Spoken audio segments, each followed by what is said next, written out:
de este tema. Hoy vamos a continuar donde lo dejamos y precisamente también será todo de lectura. Iremos comentando sobre lo que vayamos leyendo. No sé hasta dónde nos vamos a quedar. La verdad es que he estado repasando todo lo que aún hay para salir en las conferencias y va a dar para más de una conferencia seguro aún. Lo curioso es que iremos leyendo citas que nos hablan de los personajes antediluvianos, pero también volveremos después a hablar sobre Adán y Eva.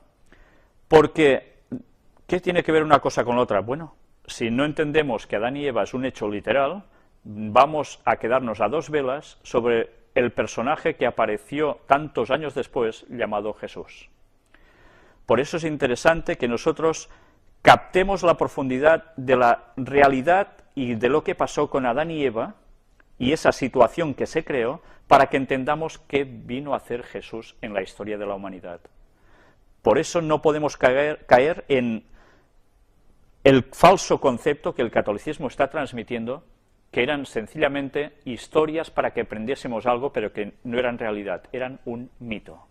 Nosotros vamos a ver, una vez más, la importancia de la lección que podemos extraer de esto. Vamos ahora ya a entrar en la materia con la tercera parte sobre los antediluvianos, y vamos a empezar antes con un texto bíblico que se encuentra en 2 de Corintios capítulo 6 y versículo 14, donde diréis, bueno, ¿y esto qué tiene que ver una cosa con la otra? Vamos a verlo.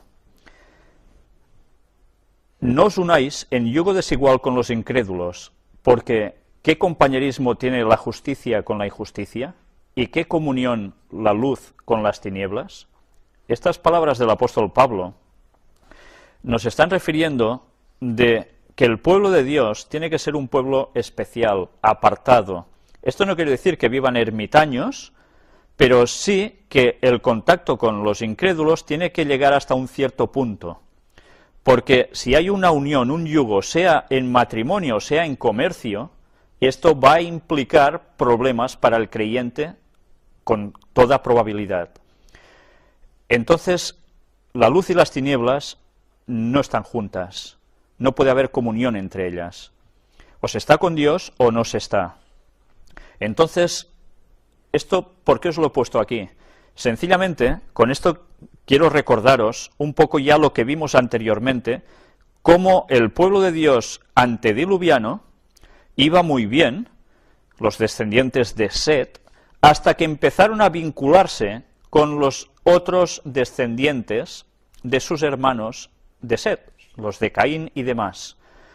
Y a partir de allí se mezcló el pueblo de Dios con sus auténticas creencias con lo que hacían los demás, que era todo lo contrario. Y entonces esto fue la causa de que el mundo fuera de mal en peor. En vez de mejorar los malos hacia lo bueno, los buenos fueron hacia lo malo. Y solo quedó un pequeño residuo, un remanente de todo ese gran pueblo de antaño, que fueron los que finalmente predican el diluvio, y unos pocos de ellos que aún no mueren entran en el arca y se escapan.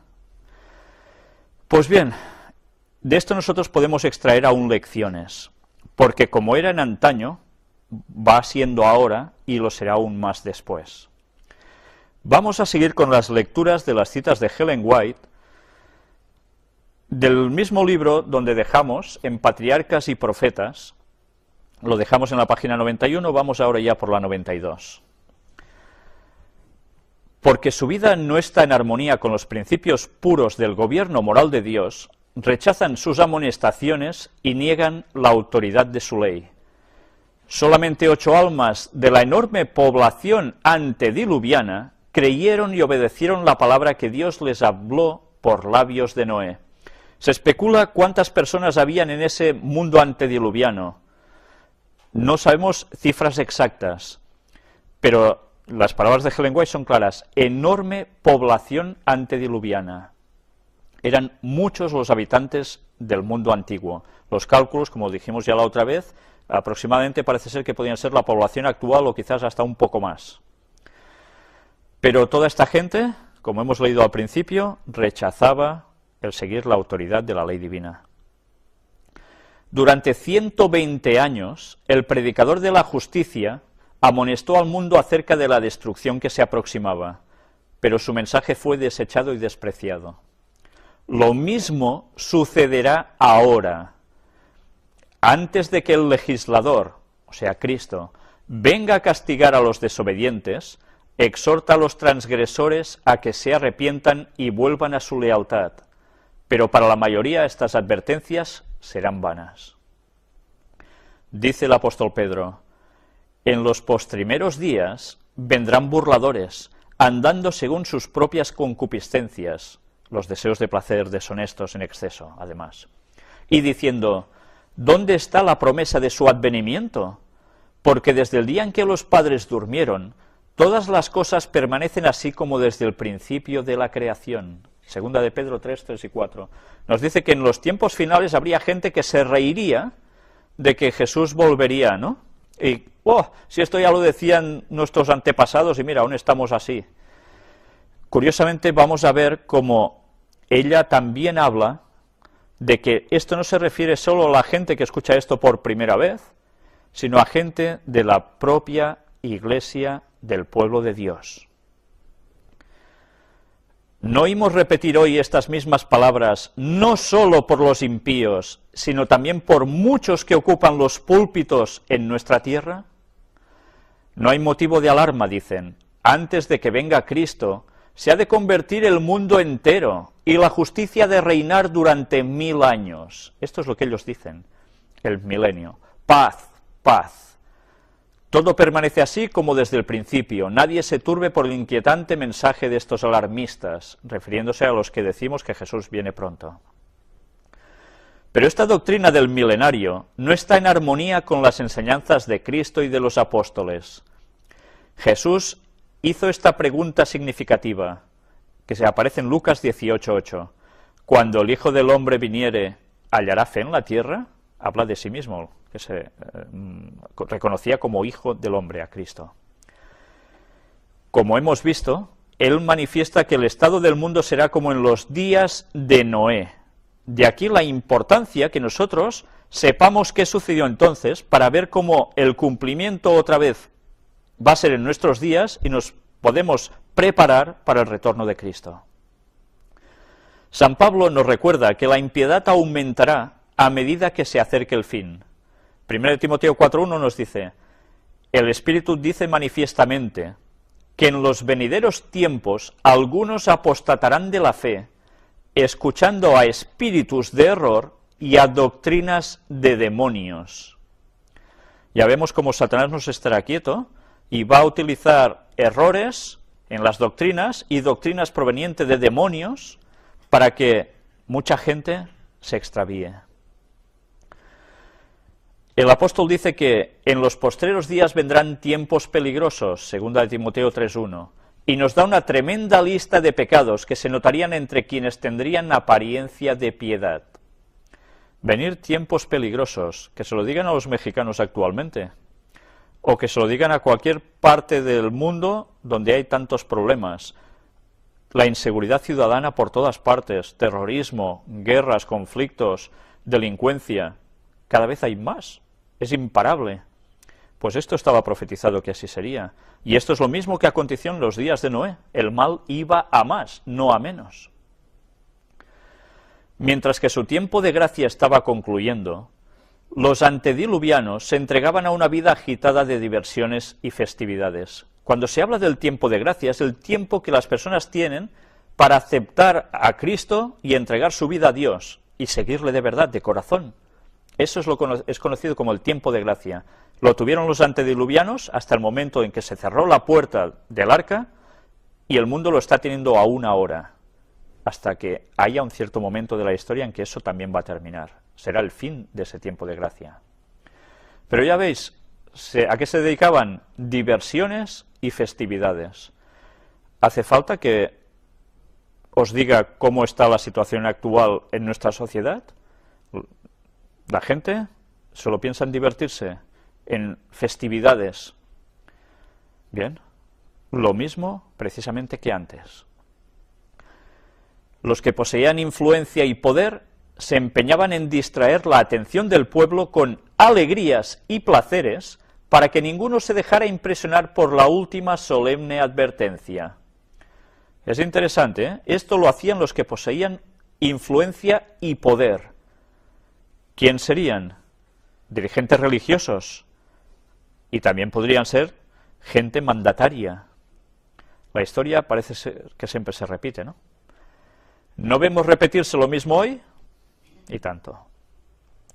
Mientras los siervos de Dios proclaman que el fin de todas las cosas se aproxima, el mundo va en pos de los placeres y las diversiones.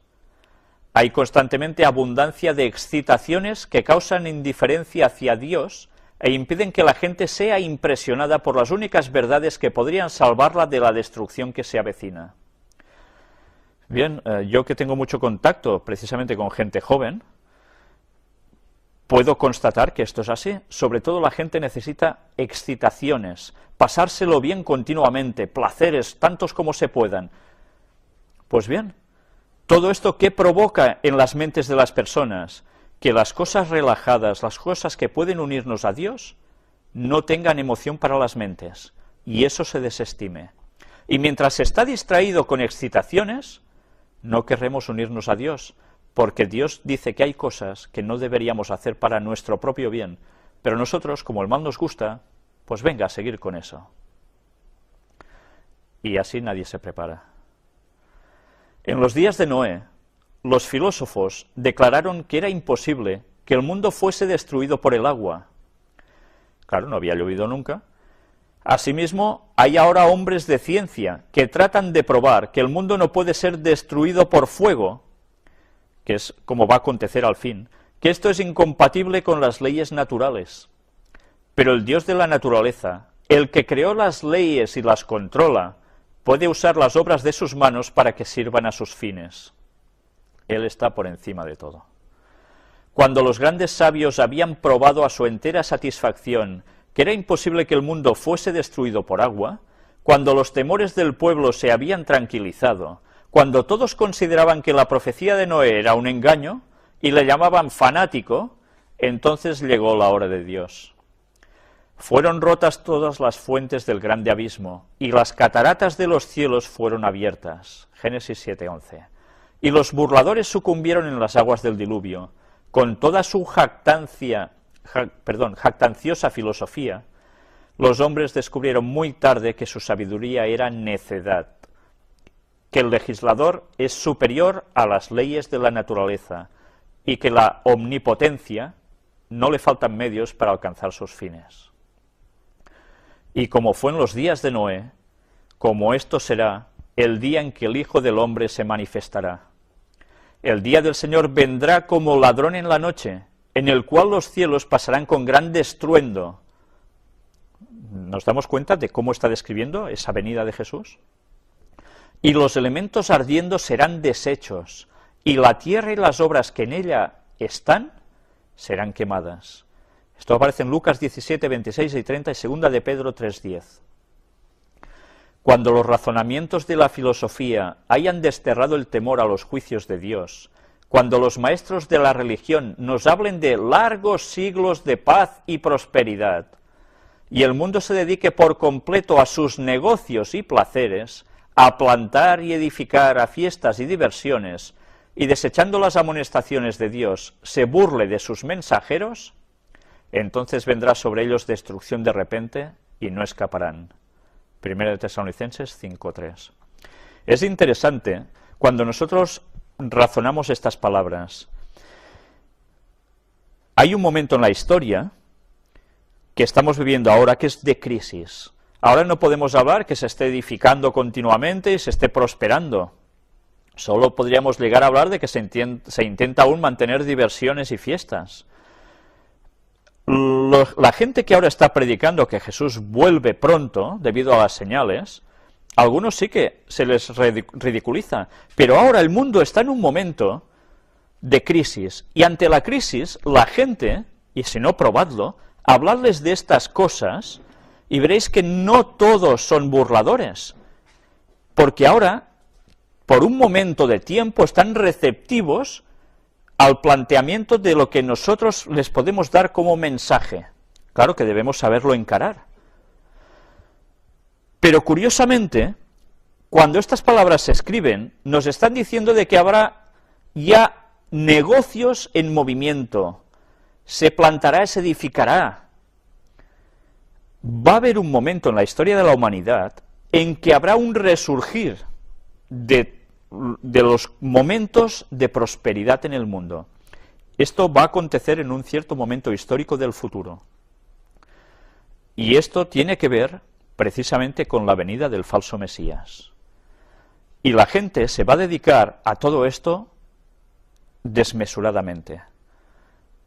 Y ya no se prepararán, porque creerán que ya tendrán esos 1000 años de paz que todas las religiones van enseñando, cristianas, y que son una mentira. Los 1000 años de paz no van a ser aquí en la tierra. Como no se van a preparar, el auténtico Cristo los va a sorprender. Vamos al capítulo 8 de este libro, después del diluvio. Vamos a leer solo hasta el final de esta página, donde nos dice: las aguas, está hablando ya del momento del diluvio, subieron 15 codos sobre las más altas montañas. El codo, la medida del codo, era una medida que iba desde precisamente el codo del brazo de un hombre hasta la punta de los dedos, aproximadamente unos 45 o 50 centímetros.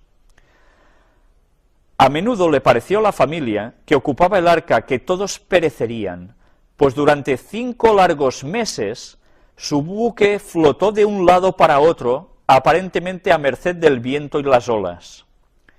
Fue una prueba grave, pero la fe de Noé no vaciló, pues tenía la seguridad de que la mano divina empuñaba el timón. Claro, no era sencillamente estar en el arca y ya está, sino que era una convulsión tremenda de las fuerzas. Cuando las aguas comenzaron a bajar, el Señor guió el arca hacia un lugar protegido por un grupo de montañas conservadas por su poder. Estas montañas estaban muy poco separadas entre sí, y el arca se mecía en este quieto refugio, sin que el inmenso océano la agitara ya. Esto alivió a los cansados y sacudidos viajeros. Ahora tendríamos que recordar, cuando en una de las conferencias presentamos a Ron Wyatt y las pruebas que él dio de haber encontrado el arca precisamente en el monte Ararat en Turquía.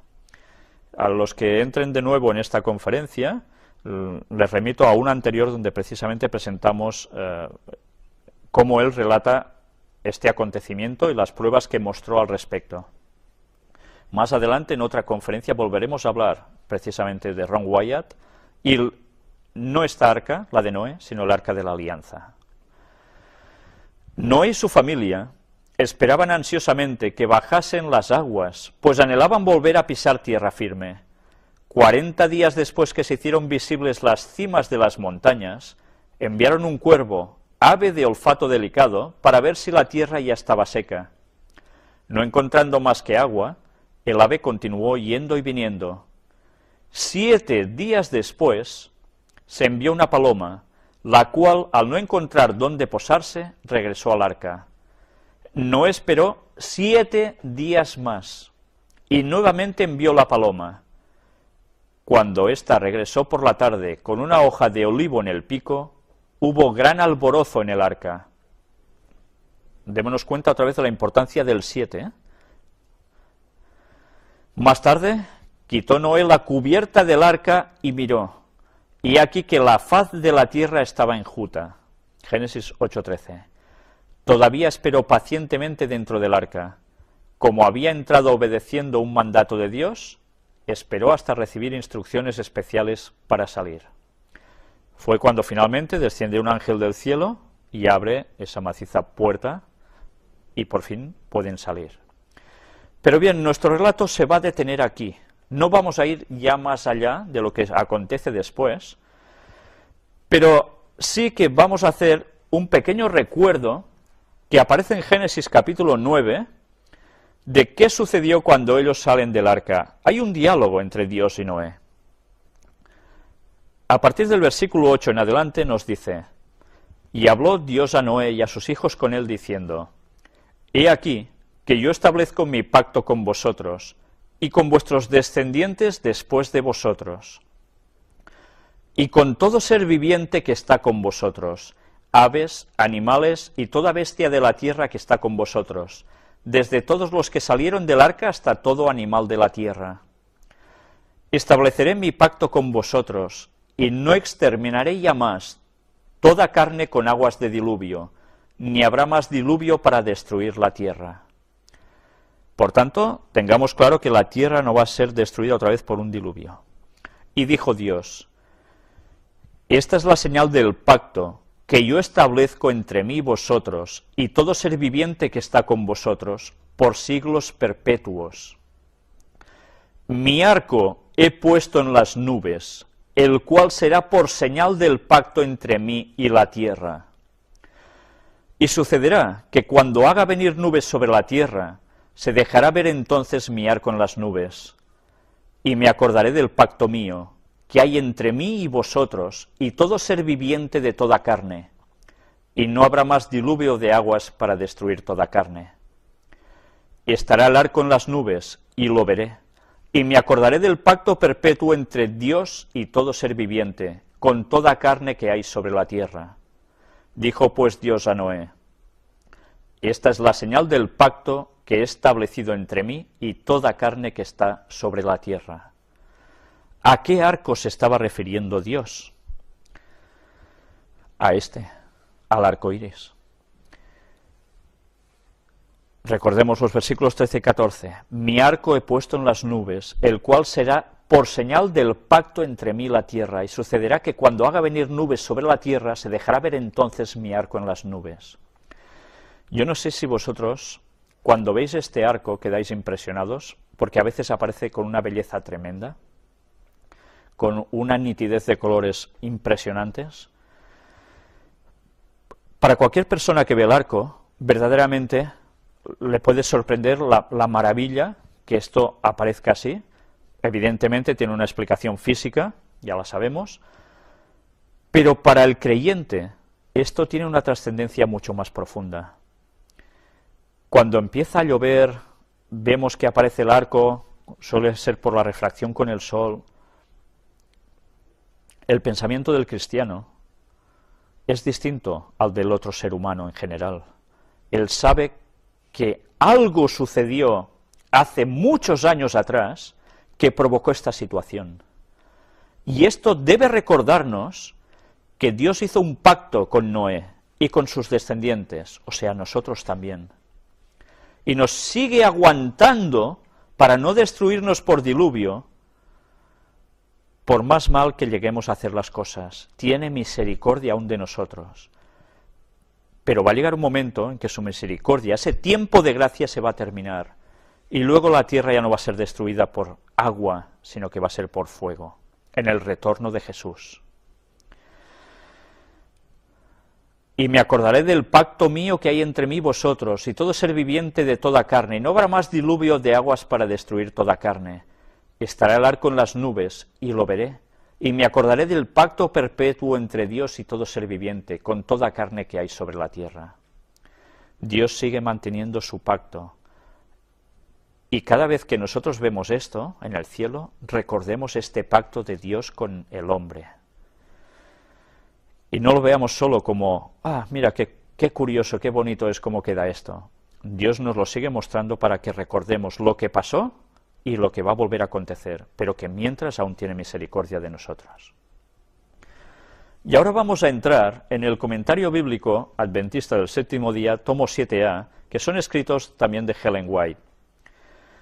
Y ahora vamos a adentrarnos también en precisamente recordar más situaciones de las que vivió Adán y sus descendientes. Cuando Adán fue atacado por el tentador en el Edén, no tenía la mancha del pecado. Estaba en todo el vigor de su perfección ante Dios. Todos los órganos y facultades de su ser estaban desarrollados por igual y equilibrados armoniosamente. O sea, sé que era perfecto en todo. Su cuerpo, su mente, no había entrado el pecado en él. No se había deteriorado para nada. Por eso, pensemos, si estando así llegó a pecar, ¿qué pasó después con Cristo cuando vino para poder redimir al hombre de la transgresión que Adán causó? ¿Vino en esas mismas condiciones que Adán, distinto? ¿Qué importancia tiene todo eso para nosotros? Ya lo iremos viendo. Cristo ocupó el lugar de Adán en el desierto de la tentación para soportar la prueba en que éste fracasó. Entonces Cristo venció en lugar del pecador 4000 años después de que Adán dio la espalda a la luz de su hogar. La familia humana, separada de la presencia de Dios, se había apartado más y más, generación tras generación, de la pureza original, de la sabiduría y el conocimiento que Adán poseía en el Edén. Cristo llevó los pecados y las debilidades de la raza humana en la condición en que ésta se encontraba cuando Él vino a la tierra para socorrer al hombre. En favor de la raza humana y con las debilidades del hombre caído sobre sí, debía resistir las tentaciones de Satanás en todos los puntos en los cuales sería atacado el hombre. ¿En qué contraste se halla el segundo Adán cuando entra en el sombrío desierto para hacer frente a Satanás sin ayuda alguna? La raza humana había ido disminuyendo en estatura y vigor físico desde la caída y hundiéndose más y más en la balanza del valor moral hasta el momento en que Cristo vino a la tierra. Y Cristo debía llegar hasta donde estaba el hombre caído para levantarlo. Tomó la naturaleza humana y llevó las debilidades y la degeneración de la raza. El que no conoció pecado se convirtió en pecado por nosotros. Se humilló hasta las mayores profundidades de la miseria humana a fin de poder estar calificado para llegar hasta el hombre y elevarlo de la degradación en que lo había sumido el pecado.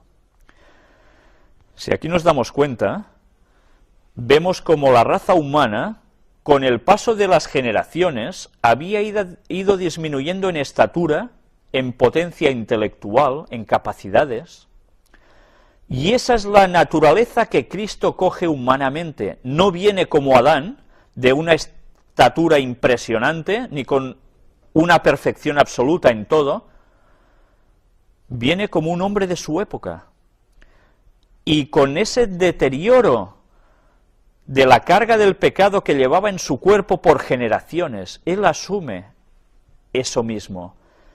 No parte como Adán en este sentido, sino que parte aún en peor condición. Y en cambio, gracias a su no pecar, salva lo que Adán llegó a perder en el Edén. El Señor creó al hombre del polvo de la tierra, hizo de Adán un participante de la vida y naturaleza de Dios, fue alentado en él el aliento del Todopoderoso y se convirtió en un alma viviente. Adán era perfecto en su forma, fuerte, bien parecido, puro, llevaba la imagen de su Hacedor. Aquí hay detalles muy importantes.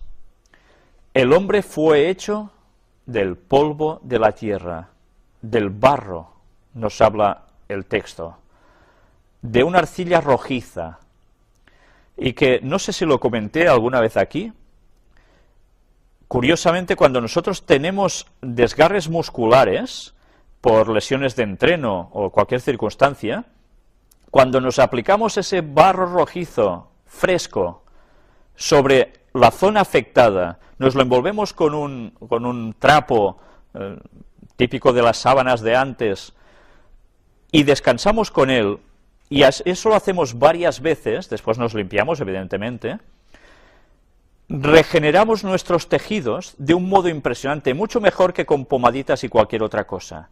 ¿A qué se debe eso? Pues que nosotros tenemos los mismos componentes que el barro rojizo. Y gracias a que podemos, o nuestro cuerpo absorbe lo que hemos perdido en esas rupturas, a través del barro que hemos aplicado fuera, nos podemos regenerar mejor, porque ese barro es de lo que estamos hechos, y es lo que hemos perdido que recuperamos. Sabéis que yo me dedico precisamente al tema de la musculación, ayudando a enseñar a personas a entrenar, a cuidarse, y siempre que les he dicho esto les ha asombrado, y cuando lo han probado han visto que verdaderamente funciona, y por eso os lo quiero transmitir aquí también, si alguno de vosotros tiene alguna lesión de estos tipos, para que lo ponga en práctica y se dé cuenta cómo verdaderamente funciona. El barro, cuando uno se levanta, lo encuentra resquebrajado totalmente, como si fuera tierra seca que no ha llovido, y luego eso se limpia a chorro de ducha. Pero llega un momento cuando el mal está sanado, que el barro ya no se cuartea, sigue estando húmedo cuando nos levantamos, y entonces es porque ya hemos recuperado precisamente todos esos nutrientes que habíamos perdido. Curioso que cuando Moisés escribe que el hombre fue hecho del barro, precisamente la ciencia nos demuestre que somos lo mismo. Y más a más, la práctica. ¿Cómo podía saber Moisés esto en esos tiempos? Vemos que Adán era perfecto en todo. Vamos a ir viendo más detalles de todo esto. Hay una parte también de lo que hemos leído interesante. El hombre vive por el aliento de Dios y se convierte en un alma viviente, en un ser viviente.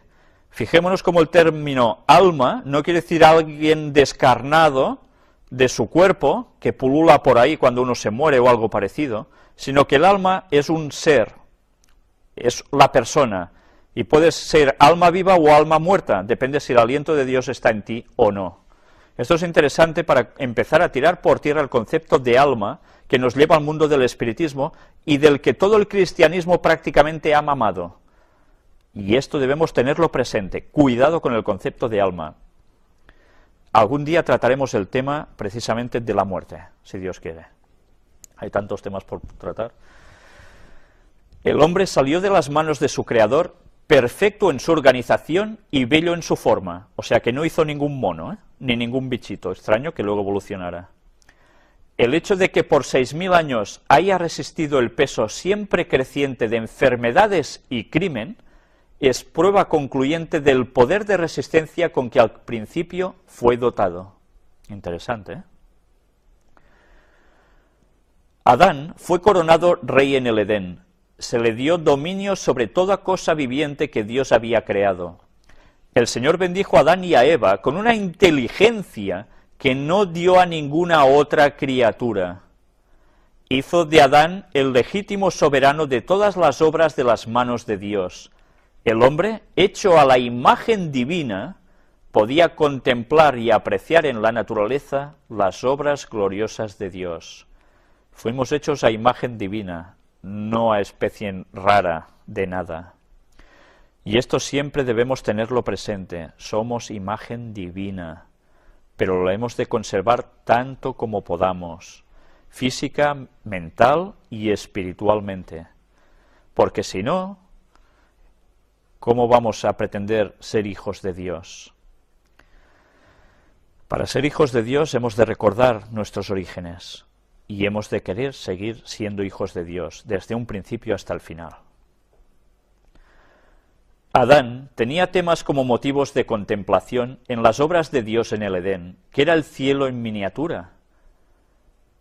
Dios, es interesante, era el cielo en miniatura. Si el jardín del Edén dice que era el cielo en miniatura, ¿cómo es el cielo? ¿Es un lugar donde solo hay nubes y van andando flotando, como tantas veces nos pintan en anuncios, peliculitas y demás?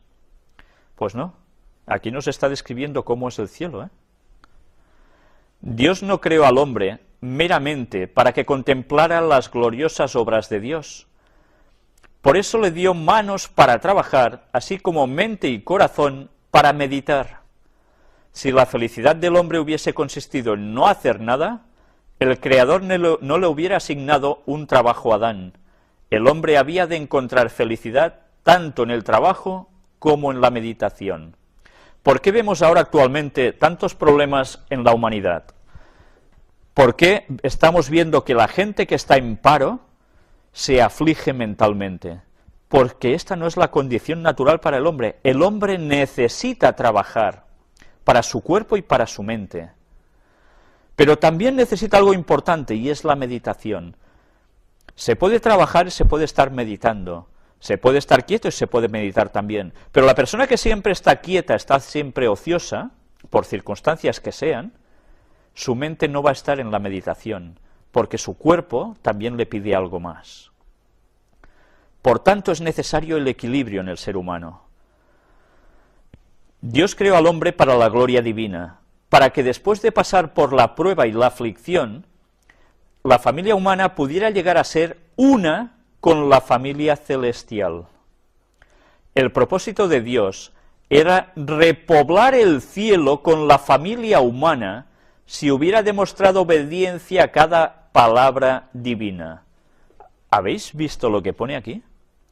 El ser humano fue hecho para restablecer las pérdidas que Satanás y sus ángeles crearon en el cielo al ser expulsados. Quedaron lugares vacíos y el propósito de Dios fue crear al hombre para llenar ese cielo otra vez, siempre y cuando el hombre hubiese sido perfecto hasta el fin. Interesante este concepto, ¿verdad? ¿Por qué creéis que Satanás odia tanto, junto con sus ángeles, al ser humano? Porque íbamos a ser sus sustitutos. Adán había de ser probado para ver si iba a ser obediente como los ángeles leales o desobediente. Si hubiese soportado la prueba, hubiera instruido a sus hijos tan solamente en un sendero de lealtad. Su mente y sus pensamientos habrían sido como la mente y los pensamientos de Dios. Habría sido enseñado por Dios como su labranza y edificio. Su carácter habría sido modelado de acuerdo con el carácter de Dios. ¿Y qué lejos está nuestro carácter actualmente del de Dios? Todo por la transgresión. Y estad atentos a lo que vais a leer ahora también. Cristo nunca plantó las semillas de muerte en el organismo. Satanás plantó esas semillas cuando tentó a Adán para que comiera del árbol del conocimiento, lo que significó desobediencia a Dios. O sea que las semillas de muerte en el organismo provienen de Satanás, no provienen de Dios. Cuando Dios les dice que moriría el ser humano por transgredir, es porque sabe que Satanás automáticamente podría poner esto en el ser humano. Y todos morimos por habernos separados de Dios. Por eso la ciencia no puede hacer nada para detener la muerte. Puede prolongar un poco más la vida, pero no puede suprimir el gran enemigo de la humanidad, que es la muerte. Porque Satanás es el dueño de la humanidad, hasta que Cristo ponga punto y final a eso. Adán escuchó las palabras del tentador y cayó en el pecado al rendirse a sus insinuaciones. En su caso, ¿por qué no se puso en vigor la pena de muerte inmediatamente? Porque se encontró una manera de rescatarlo. El unigénito Hijo de Dios se ofreció como voluntario para tomar sobre sí el pecado del hombre y para hacer la expiación de la raza caída. No podría haber habido perdón para el pecado si no se hubiera hecho esta expiación. Si Dios hubiera perdonado el pecado de Adán sin expiación, el pecado se habría inmortalizado y se habría perpetuado con una osadía que no habría tenido restricciones. Es interesante. Si nosotros caemos en conceptos evolutivos o de marcianitos que nos han creado y dado la vida, etcétera, etcétera, y no entendemos que Dios fue el que nos creó tal como éramos en perfección, pero como humanos, todo el concepto de que Jesús tenía que venir a morir para que nosotros pudiésemos ser salvos, para restablecer lo que se perdió,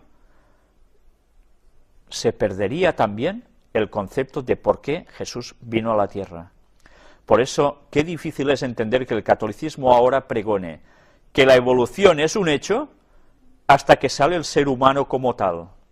En la otra conferencia, hablamos de la estupidez de ese argumento, porque tenía que haber evolución, tenía que haber muerte, y la muerte no había entrado hasta que entró el pecado. Eso ya era algo sumamente imposible. Pero además, ahora vemos este otro razonamiento. Si destruimos la creación tal como nos la narra el Génesis, destituimos totalmente a Cristo de lo que vino a hacer en la tierra. Si la humanidad hubiese cesado de caer cuando Adán fue expulsado del Edén, física, mental y moralmente, estaríamos ahora en una condición mucho más elevada. Pero al paso que los seres humanos deploran la caída de Adán, que ha resultado en una calamidad tan indecible, desobedecen las órdenes expresas de Dios como lo hizo Adán, aunque tienen su ejemplo para ponerlos en guardia, a fin de que no hagan como hizo él, a violar la ley de Jehová. Una vez más, cogemos la enseñanza de este hecho de Adán. Ojalá la humanidad hubiera dejado de caer en el pecado con Adán, pero ha habido una sucesión de caídas. Los seres humanos no aceptan la advertencia del caso de Adán, y más ahora, si se dice que no existió, que es un mito, condescienden con el apetito y la pasión en violación directa de la ley de Dios, y al mismo tiempo continúan lamentando la transgresión de Adán que introdujo el pecado en el mundo. Desde los días de Adán hasta los nuestros, ha habido una sucesión de caídas en toda suerte de crímenes, y cada caída ha sido mayor que la anterior. Dios no creó una raza de seres tan desprovistos de salud, belleza y poder moral como la que ahora existe en el mundo. O sea que ahora somos una atrofia total de lo que Dios había hecho en un principio. Enfermedades de toda clase han estado aumentando terriblemente en la humanidad. Esto no ha sido por providencia especial de Dios, sino directamente en contra de su voluntad. Esto ha venido por el desprecio del hombre de los mismos medios que Dios ha ordenado para resguardarlo de los terribles males existentes. ¿La culpa de quién es? Nuestra. No culpemos a Dios de nuestras enfermedades y de tantas otras cosas, porque la mayor parte de veces es por culpa nuestra, porque no hacemos lo que Dios nos ha dictaminado en cómo preservar nuestra propia salud. Y a esto además le añadimos las generaciones anteriores de pecado, lógicamente, nuestra tendencia no va a ser seres superpotentes, porque el mal anida en nosotros, el pecado. Pero al menos hagamos lo mejor posible para evitar todo esto. En el Edén, Satanás usó la serpiente como su instrumento. Fue el primer medium de la historia. Hoy día usa a los miembros de la familia humana, esforzándose por medio de toda suerte de astucia y engaño para levantar barreras en el sendero de la justicia, calculado para que caminen por él los redimidos del Señor. Ahora utiliza personas para fastidiar, ¿no?, el seguir lo bueno. Dios no consulta nuestras opiniones ni preferencias. Conoce lo que no conocen los seres humanos, los resultados futuros de cada movimiento, y por lo tanto nuestros ojos debieran dirigirse a Él y no a las ventajas mundanales presentadas por Satanás. Satanás nos dice que si le prestamos atención alcanzaremos grandes alturas de conocimiento. Seréis como dioses, le dijo a Eva, si comiereis del árbol prohibido por Dios. Yo no sé si ahora recordamos cómo la nueva era nos está diciendo lo mismo, y otras creencias espiritualistas, de que somos dioses, que llevamos al Dios interno dentro de nosotros, que nosotros somos Dios. Pero qué burrada tan grande. Nosotros somos seres creados. Satanás utilizó ese mismo argumento para hacer sucumbir a Eva. Y ahora lo está utilizando a través de estos movimientos para que la gente no dependa de Cristo, de su muerte en la cruz por nosotros y de su intervención y mediación en el santuario celestial para que seamos librados de la paga final en el juicio. Es curioso, Satanás no cambia, siempre trabaja con lo mismo, solo que lo adapta a las circunstancias y al momento. Fue muy leve la prueba dada a Adán y a Eva, pero no pudieron soportarla. Desobedecieron a Dios y esa transgresión abrió las compuertas de la calamidad sobre nuestro mundo. con cuán intenso interés observó todo el universo el conflicto que había de decidir la posición de Adán y Eva. Cuán atentamente escucharon los ángeles las palabras de Satanás, el originador del pecado, cuando colocó sus propias ideas por encima de las órdenes de Dios y procuró dejar sin efecto la ley de Dios por medio de su razonamiento engañoso. Cuán ansiosamente esperaron para ver si la santa pareja sería engañada por el tentador y se rendiría a sus artificios. Se preguntaban a sí mismos, ¿transferirá la santa pareja su fe y amor del Padre y el Hijo a Satanás? ¿Aceptarán sus falsedades como verdad? Sabían que podrían refrenarse de tomar el fruto, obedeciendo el mandato positivo de Dios, o podrían violar la orden expresa de su Creador. Les fue dada la prueba más suave que podía darse, pues no había necesidad de que comieran del árbol prohibido. Todo lo que necesitaban había sido provisto, pero ya se encargó Satanás de presentarlo de un modo tan atrayente, ser como Dios, conociendo el bien y el mal. En verdad, conocer el mal, porque el bien ya pasaba a ser historia. Si Adán y Eva nunca hubiesen tocado el árbol prohibido, el Señor les hubiera impartido conocimiento, un conocimiento sobre el cual no descansaba la maldición del pecado, que les habría proporcionado gozo eterno. El único conocimiento que ganaron con su desobediencia fue un conocimiento del pecado y sus resultados. ¿En qué consistió el vigor del asalto contra Adán que causó su caída? No fue el pecado inherente, pues Dios hizo a Adán conforme al carácter divino, puro y recto. No había principios corruptos en el primer Adán, ni propensiones corruptas o tendencias al mal. Adán era tan impecable como los ángeles que están delante del trono de Dios. Esas cosas son inexplicables, pero muchas cosas que ahora no podemos entender serán aclaradas cuando veamos cómo ahora somos vistos y conozcamos cómo somos conocidos. Hay cosas que difícilmente podremos llegar a comprender y explicar ahora, pero llegará un momento, cuando Cristo haya vuelto, que nosotros sí vamos a entender. Siglo tras siglo, la curiosidad de los hombres los ha inducido a buscar el árbol del conocimiento, y con frecuencia piensan que están arrancando el fruto más importante cuando, a semejanza de las indagaciones de Salomón, encuentran que todo es vanidad y nada en comparación con la ciencia de la verdadera santidad que les abrirá las puertas de la ciudad de Dios. Pero Satanás siempre trabaja con lo oculto. Sí, busca en ti mismo y encontrarás la verdad. Adéntrate en ti, deja que lo de fuera del cosmos entre en ti, esa fuerza, etcétera. Todo es engaño satánico para apartarnos de Dios. La ambición humana ha ido en procura de la clase de conocimiento que le proporcione gloria, exaltación propia y supremacía. Así obró Satanás sobre Adán y Eva, hasta que las restricciones de Dios fueron rotas en pedazos y comenzó su educación bajo el maestro de la mentira, para que pudieran tener el conocimiento que Dios les había vedado, conocer las consecuencias de la transgresión.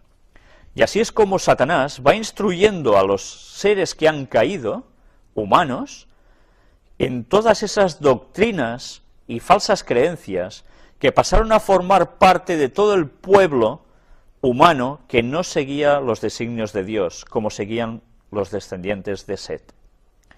Y a partir de allí todo se fue complicando hasta llegar al diluvio. Y a partir de allí, después del diluvio, avanzamos hasta nuestra historia, con una vez más la repetición prácticamente calcada de los acontecimientos anteriores al diluvio, y de los cuales iremos viendo muchos más detalles que nos van a sorprender muchísimo, para que veamos qué extraordinario paralelismo con la actualidad. Adán se rindió a la tentación, y como tenemos tan claramente delante de nosotros el asunto del pecado y sus consecuencias, podemos leer de causa a efecto y ver que no es la magnitud del acto lo que constituye el pecado, sino la desobediencia a la voluntad expresada de Dios, lo que es una negación virtual de Dios, un rechazo de las leyes de su gobierno. la caída de nuestros primeros padres rompió la cadena áurea de la obediencia implícita de la voluntad humana a la divina. La obediencia ya no ha sido más considerada como una necesidad absoluta. Los seres humanos siguen sus propios pensamientos, de los cuales dijo el Señor, refiriéndose a los habitantes del mundo antiguo, que eran de continuo solo el mal. Y eso pasó antes del diluvio, sigue pasando y pasará aún más. Se dispuso el plan de salvación de tal forma que cuando Adán fue probado, la tentación fue apartada de él todo lo posible. Cuando Adán fue tentado, no tenía hambre. Es curioso, ¿eh? Satanás dio a comer a Eva, Eva aceptó. Cuando Eva le da a Adán del fruto, Adán no tiene hambre en esos momentos para nada.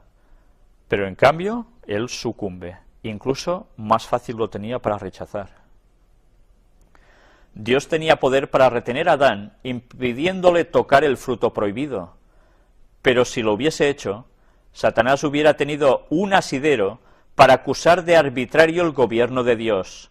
El hombre no hubiera sido un ser moral libre, sino una mera máquina, un autómata programado. Por eso Dios no pudo prohibirle de «no lo cojas», sino que lo tuvo que dejar a su libre albedrío, que hiciese lo que él quisiera, que decidiera por sí mismo. Ahí estaba parte del gran amor de Dios. No hizo una máquina, hizo a un hombre. Y el hombre decidió pecar. Pero ya veis, si Dios hubiese intervenido, Satanás tenía el gran argumento para decir, mira, así cualquiera te sirve, ¿no? Obligas, y no se hubiese descubierto el carácter de Satanás ante el universo. Ciertamente, no era el propósito de Dios que el hombre fuera pecaminoso. Hizo a Adán puro y noble, sin ninguna tendencia al mal. Lo colocó en el Edén, donde tenía todo aliciente para permanecer leal y obediente. Se colocó la ley en torno de él como una salvaguardia. Y nosotros ahora vemos la ley, los 10 mandamientos también, como una penuria. Uy, no hagas esto, no hagas lo otro, pero entonces, ¿qué puedo hacer? Lo vemos tan traumático. Si eso está hecho para nuestra salvaguardia, para que no terminemos mal, pero nosotros a la nuestra. Tanto Adán como Eva comieron del fruto y obtuvieron un conocimiento que si hubiesen obedecido a Dios, nunca habrían tenido, una experiencia en la desobediencia y deslealtad a Dios, el conocer que estaban desnudos. Desapareció el ropaje de inocencia, una cobertura proveniente de Dios que los rodeaba. Ellos estaban vestidos de un hálito de luz que los cubría. En el momento en que transgreden, ese hálito de luz se va. Esa energía con que Dios los dota afloja, porque se han separado de la fuente de vida que es Dios, la fuente de luz. Ellos sustituyeron esa vestimenta celestial cosiendo delantales de hojas de higuera. Qué pena, ¿eh? Esta es la cobertura que han usado los transgresores de la ley de Dios desde los días de la desobediencia de Adán y Eva. Han cosido hojas de higuera para cubrir su desnudez causada por la transgresión. Las hojas de higuera representan los argumentos usados para cubrir la desobediencia. Cuando el Señor llama la atención de hombres y mujeres a la verdad, comienza la confección de delantales de hojas de higuera para ocultar la desnudez del alma. Pero no se cubre la desnudez del pecador. Todos los argumentos reunidos en forma de remiendos por todos los que se han interesado en esta costura endeble quedarán en nada. Poniendo excusas, trabas, se cosen estas hojas, para nada sirven. Si Adán y Eva nunca hubiesen desobedecido a su Creador, hubieran permanecido en la senda de la rectitud perfecta, podrían haber conocido y entendido a Dios, pero cuando escucharon la voz del tentador y pecaron contra Dios, se apartó de ellos la luz de las vestimentas de inocencia celestial, y al perder las vestimentas de inocencia, se envolvieron con los oscuros mantos que resultan de ignorar a Dios. La luz clara y perfecta que hasta entonces los había rodeado, había iluminado todo aquello a lo cual se acercaban. Impresionante, ¿eh? Pero privados de esa luz celestial, los descendientes de Adán ya no podían descubrir el carácter de Dios en sus obras creadas. Qué interesante ver cómo el ser humano estaba revestido de esta luz. Y no sé si, bueno, sé que hay personas que han visto una predicación que presenté sobre los ángeles de Dios, que aparece también en la misma página donde están puestas las conferencias, en las cuales vemos cómo los ángeles también están revestidos de algo muy parecido. Pero ellos lo mantienen porque ellos no han transgredido la ley. Cuando fueron creados, Adán y Eva tenían un conocimiento de la ley original de Dios. Estaba impresa en sus corazones y conocían las exigencias de la ley sobre ellos. Cuando transgredieron la ley de Dios y cayeron de su estado de feliz inocencia y se convirtieron en pecadores, el futuro de la raza caída no quedó aliviado por un solo rayo de esperanza. Dios se compadeció de ellos, y Cristo ideó el plan de su salvación llevando Él mismo la culpa, su propio Creador. Cuando se pronunció la maldición sobre la tierra y sobre el hombre, hubo una promesa en relación con la maldición, que mediante Cristo habría esperanza y perdón por la transgresión de la ley de Dios. Aunque la lobreguez y oscuridad pendían como una mortaja sobre el futuro, sin embargo, en la promesa del Redentor, la estrella de la esperanza alumbraba el lóbrego futuro. La primera predicación del Evangelio fue hecha por Cristo a Adán. Adán y Eva experimentaron sincero dolor y arrepentimiento por su culpa. Creyeron la preciosa promesa de Dios y fueron salvados de una ruina total. Tan pronto como hubo pecado, hubo un Salvador. Cristo sabía que habría de sufrir y, sin embargo, se convirtió en el sustituto del hombre. Tan pronto como pecó Adán, el Hijo de Dios se presentó como el garante de la raza humana, con tanto poder para impedir la condenación pronunciada sobre los culpables como cuando murió en la cruz del Calvario. Bien, vamos a dejarlo aquí. Las citas continúan. Aún van a venir citas, yo diría que tan o más interesantes que las que hemos leído hasta ahora. Si nosotros no percibimos que todo esto fue un hecho literal, Jesús vino a la tierra a hacer el tonto. ¿De verdad creemos que Jesús vino solo a hacer el tonto a la tierra? ¿Por qué ha interesado tanto desvirtuar que Jesús estuvo en la tierra? ¿Por qué ha interesado tanto desvirtuar lo que Cristo hizo aquí, muriendo en la cruz? ¿Por qué ha interesado tanto que apareciese la evolución, se difundiera por todas partes y se manchara la imagen de Dios creando al hombre? ¿Por qué está interesando tanto que a hablar de creacionismo se esté prohibiendo ya en escuelas también en muchos lugares? Pues porque Satanás lo que no quiere es que la gente considere que Cristo vino a morir para que el hombre pudiese ser salvo. Jesús no vino solo a enseñar como un gran maestro, ser el mejor maestro de toda la historia. Jesús vino a salvar al hombre, y para eso era necesario su muerte en la cruz. Si nosotros tiramos por tierra todo lo que pasó en la creación, nosotros estamos perdidos, porque no entenderemos lo que Cristo ha hecho por nosotros, y va a evitar que nos acerquemos a Dios buscándolo de corazón y con arrepentimiento. Y no podremos prepararnos para esperar su segunda venida. Y no podemos esperar ser salvos de la destrucción que viene sobre la tierra. No sabemos si nosotros vamos a morir antes de que Cristo vuelva o no. Pero a nosotros lo que más nos importa es ser salvos por la eternidad y volver a ser como era originalmente el hombre en su creación. Y estar por fin en paz, tranquilidad, conocimiento de Dios y armonía entre todos. Esto es la clave para entender las maniobras que el Vaticano está haciendo a través de las sociedades secretas y a través de sus propias declaraciones para echar por tierra el origen del hombre. Hay unas conferencias de un compañero nuestro, donde presenta en varias partes la mentira de la evolución. Os las recomiendo, están puestas también en nuestras páginas en internet donde aparecen las conferencias, porque de un modo claro, que hasta un niño puede entender, se ve las maniobras falsas y los argumentos mentirosos que utilizan para tirar por tierra el creacionismo. Y ahora se tilda a la gente que habla de creacionismo como fanático religioso. Es curioso, ¿eh? Siempre Satanás hace utilizar la palabra fanático contra aquellos que dicen las cosas que Dios quiere que digan. Lo utilizó con los profetas antiguos, lo utilizaron con Jesús, lo utilizaron con el apóstol Pablo, lo utilizaron en la Edad Media, lo utilizan ahora, y más que lo van a utilizar cuando empiecen los problemas de aquí a muy poco tiempo. Porque ese va a ser el argumento para ir contra el verdadero pueblo de Dios. Bien, quiero dejaros aquí.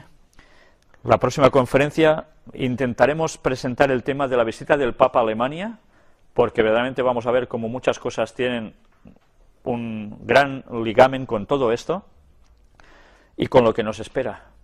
Pero además, si no es posible presentarla, o si es posible también, si da tiempo, seguiremos con la cuarta parte del mundo antediluviano.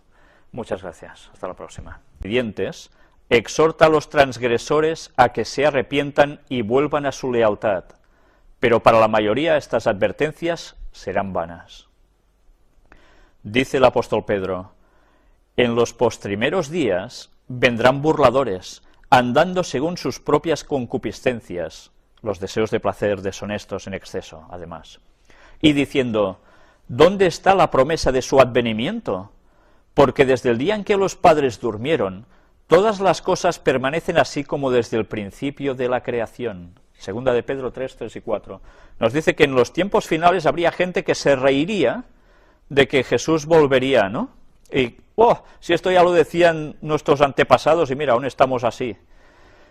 Curiosamente vamos a ver cómo ella también habla de que esto no se refiere solo a la gente que escucha esto por primera vez, sino a gente de la propia Iglesia del pueblo de Dios. ¿No oímos repetir hoy estas mismas palabras, no solo por los impíos, sino también por muchos que ocupan los púlpitos en nuestra tierra? No hay motivo de alarma, dicen. Antes de que venga Cristo, se ha de convertir el mundo en patriarcas y profetas. Lo dejamos en la página 91, vamos ahora ya por la 92. Porque su vida no está en armonía con los principios puros del gobierno moral de Dios, rechazan sus amonestaciones y niegan la autoridad de su ley. Solamente 8 almas de la enorme población antediluviana creyeron y obedecieron la palabra que Dios les habló por labios de Noé. Se especula cuántas personas habían en ese mundo antediluviano. No sabemos cifras exactas, pero las palabras de Ellen White son claras: enorme población antediluviana. Eran muchos los habitantes del mundo antiguo. Los cálculos, como dijimos ya la otra vez, aproximadamente parece ser que podían ser la población actual o quizás hasta un poco más. Pero toda esta gente, como hemos leído al principio, rechazaba el seguir la autoridad de la ley divina. Durante 120 años, el predicador de la justicia amonestó al mundo acerca de la destrucción que se aproximaba, pero su mensaje fue desechado y despreciado. Lo mismo sucederá ahora, antes de que el legislador, o sea, Cristo, venga a castigar a los desobedientes de esto. Vamos ahora ya a entrar en la materia con la tercera parte sobre los antediluvianos, y vamos a empezar antes con un texto bíblico que se encuentra en 2 de Corintios capítulo 6 y versículo 14, donde diréis, bueno, ¿y esto qué tiene que ver una cosa con la otra? Vamos a verlo. No os unáis en yugo desigual con los incrédulos, porque ¿qué compañerismo tiene la justicia con la injusticia? ¿Y qué comunión la luz con las tinieblas? Estas palabras del apóstol Pablo nos están refiriendo de que el pueblo de Dios tiene que ser un pueblo especial, apartado. Esto no quiere decir que vivan ermitaños, pero sí que el contacto con los incrédulos tiene que llegar hasta un cierto punto, Porque si hay una unión, un yugo, sea en matrimonio, sea en comercio, esto va a implicar problemas para el creyente con toda probabilidad. Entonces, la luz y las tinieblas no están juntas, no puede haber comunión entre ellas. O se está con Dios o no se está. Entonces, esto, ¿por qué os lo he puesto aquí? Sencillamente, con esto quiero recordaros un poco ya lo que vimos anteriormente, cómo el pueblo de Dios antediluviano iba muy bien, los descendientes de Set, hasta que empezaron a vincularse con los otros descendientes de sus hermanos de Set, los de Caín y demás. Y a partir de allí se mezcló el pueblo de Dios con sus auténticas creencias con lo que hacían los demás, que era todo lo contrario. Y entonces esto fue la causa de que el mundo fuera de mal en peor. En vez de mejorar los malos hacia lo bueno, los buenos fueron hacia lo malo. Y solo quedó un pequeño residuo, un remanente de todo ese gran pueblo de antaño, que fueron los que finalmente predican el diluvio, y unos pocos de ellos que aún no mueren entran en el arca y se escapan. Pues bien, de esto nosotros podemos extraer aún lecciones, porque como era en antaño, va siendo ahora y lo será aún más después. Vamos a seguir con las lecturas de las citas de Ellen White, del mismo libro donde dejamos justamente de este tema. Hoy vamos a continuar donde lo dejamos, y precisamente también será todo de lectura. Iremos comentando sobre lo que vayamos leyendo. No sé hasta dónde nos vamos a quedar. La verdad es que he estado repasando todo lo que aún hay para salir en las conferencias y va a dar para más de una conferencia seguro aún. Lo curioso es que iremos leyendo citas que nos hablan de los personajes antediluvianos, pero también volveremos después a hablar sobre Adán y Eva. Porque ¿qué tiene que ver una cosa con la otra? Bueno, si no entendemos que Adán y Eva es un hecho literal, vamos a quedarnos a dos velas sobre el personaje que apareció tantos años después, llamado Jesús. Por eso es interesante que nosotros captemos la profundidad de la realidad y de lo que pasó con Adán y Eva, y esa situación que se creó, para que entendamos qué vino a hacer Jesús en la historia de la humanidad. Por eso no podemos caer en el falso concepto que el catolicismo está transmitiendo, que eran sencillamente historias para que aprendiésemos algo, pero que no eran realidad, eran un mito. Nosotros vamos a ver, una vez más, la importancia de la lección que podemos extraer.